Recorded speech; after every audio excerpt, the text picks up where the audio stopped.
Hello friends, welcome to my channel Sushant Chess Wise. Today we are going to look at the Scotch Gambit.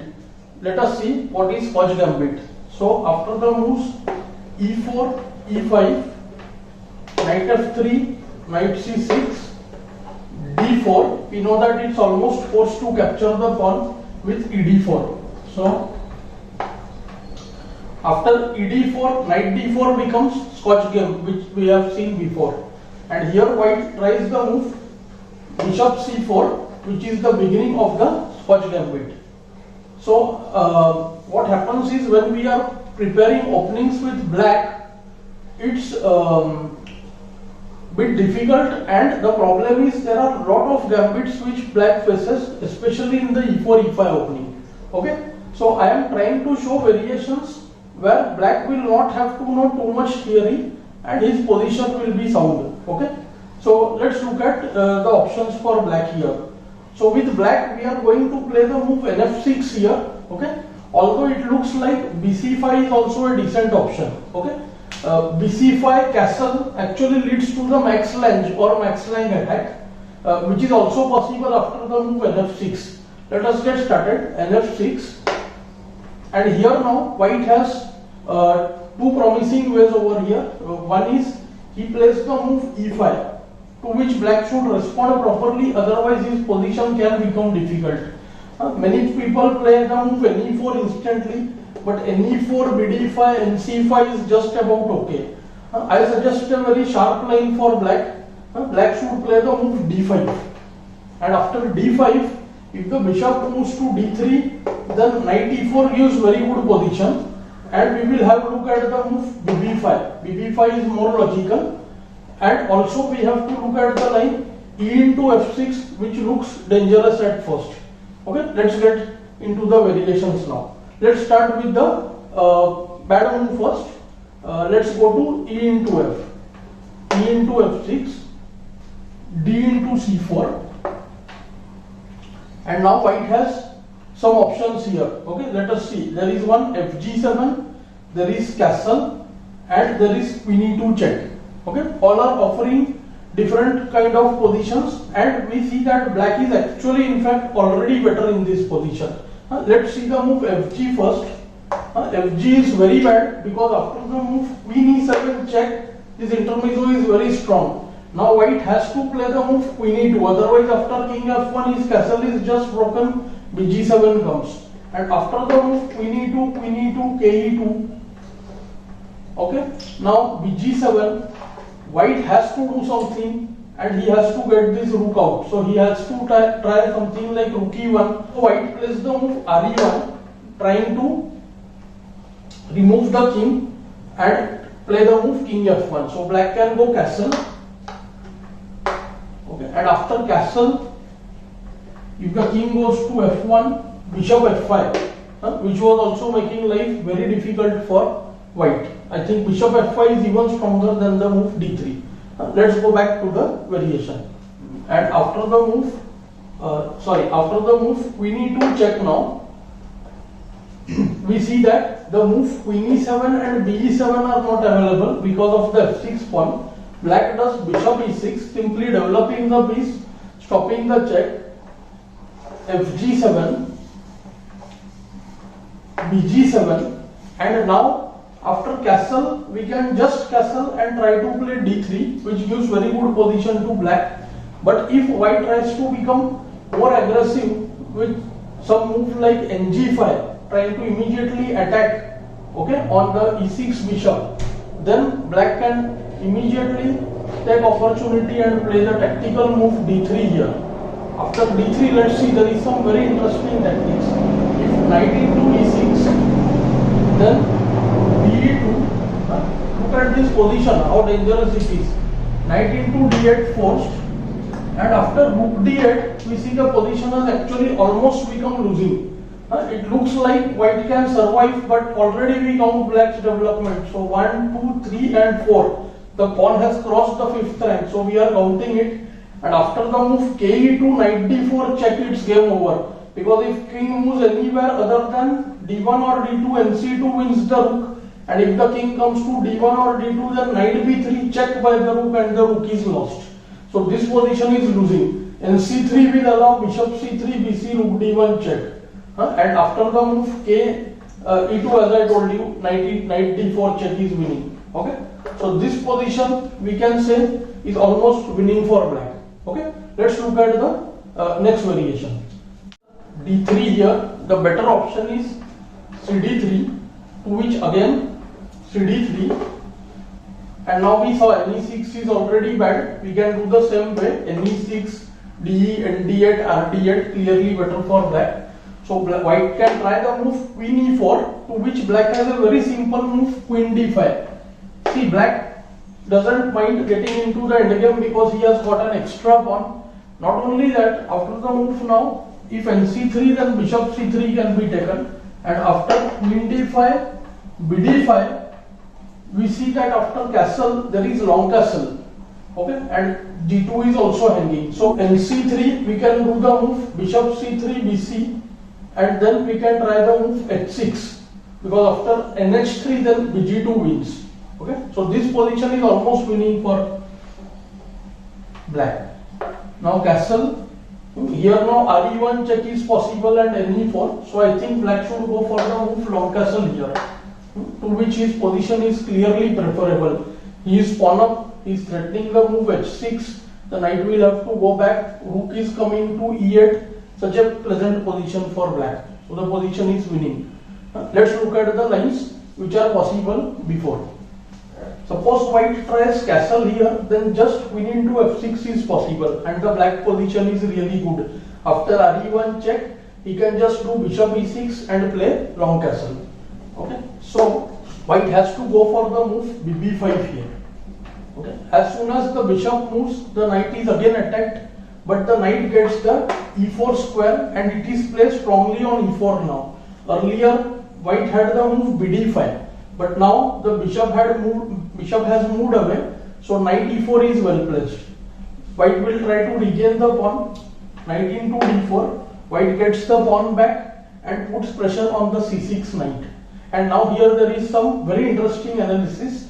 Generally we feel that black should play the move bd7, which he can do actually. So we can transpose after the move bd7, bishop e3, we can play bishop c5. And we reach the same position like in the game. Those who don't want this risky line which I am showing, we should go for bd7, be3, bc5. But I would like to recommend one interesting line, bishop c5 here, which sets a small trap. Okay, so it's a very interesting analysis. I will show you quickly and then we will go to the main line. Now if white is not playing be3, okay, be3, bd7 will give a roughly equal position. Suppose white plays knight into c6, then bishop f2 check, making things very difficult for white. Now see, king cannot go to e2 because of bg4 check. Okay, so king has to come to f1, and after king f1, it looks like we can do bc, bishop c6, which is also an interesting option. But black has the move queen h4 here, which causes lot of trouble. Now the knight is attacked over there, and we see that there is threat of moving the bishop. If the bishop goes to c5, then queen f2 mate will be threatened. Also black is ready to come bishop g4 over here. So white goes for the move na7 check, c6.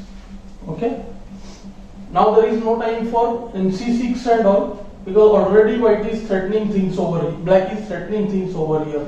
There is knight g3, hg3, queen into rook check, king f2, then we take the queen, king e2, then bg4 check.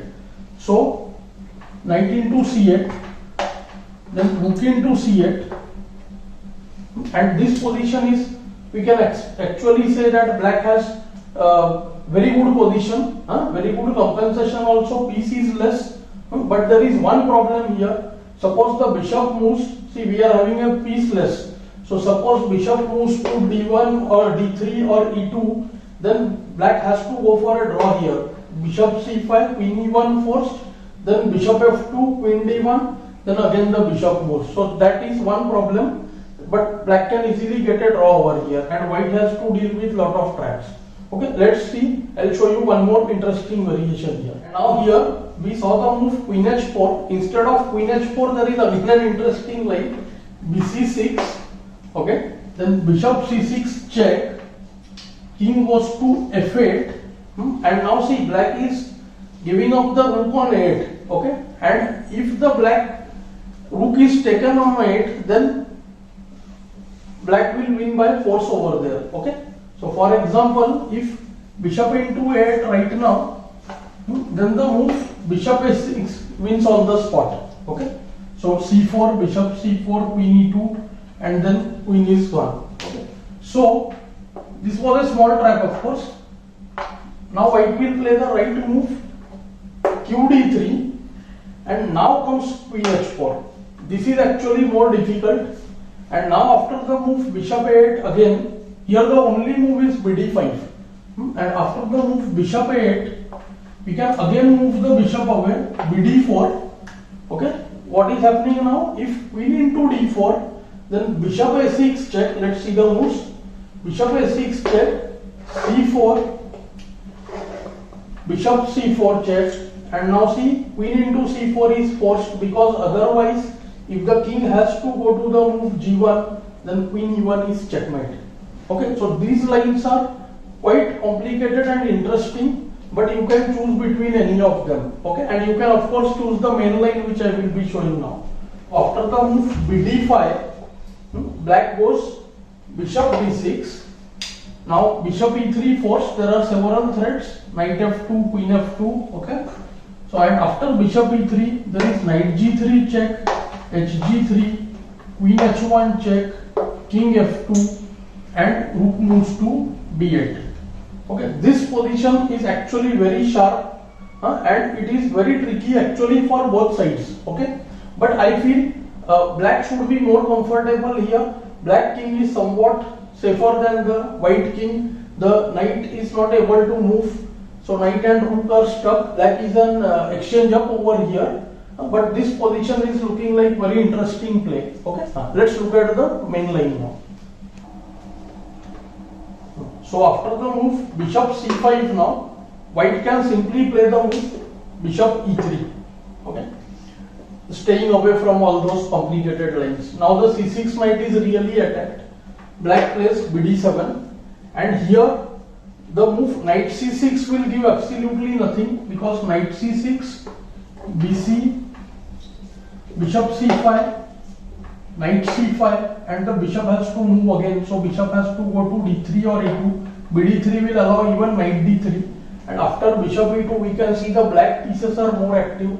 Black can try the move qg5, black can try castle over here, black has rook b8, and all these moves give black slight edge over here according to me. So this will be a very good position for black. So white takes c6. This is the best line for white, and after bc, see black takes with the b pawn, because he wants to use the bishop on this diagonal, and the rook is getting the b5. And now white has to play very carefully. So the right move is nd2 over here, f3. After f3 it looks like the knight will have to move, but qh4 check, g3, knight into g3. Okay, now it looks like the move bf2 wins the piece for white, because comes the move queen h3, after which bishop into g3, and now black is actually winning with the move queen g2. And now suddenly what we see, the h1 rook is in trouble. Only way to save the rook is rook f1, and comes the move bishop h3. Now there is no good way to protect the rook. After the move queen d3, we can just take bishop into d4. So queen d4 is not possible. After the move queen e2, again we take just bd4, and we see that the position has become losing for white. Okay, so the only option is nd2. White plays the move nd2, after which knight into d2, queen takes d2, and now it looks like there is a threat: knight into c6, bc6, bishop c5. So black can play the move bb6 over here. So bb6, and then after castle, black also plays castle, which gives a roughly equal game. So this was all about the Scotch Gambit.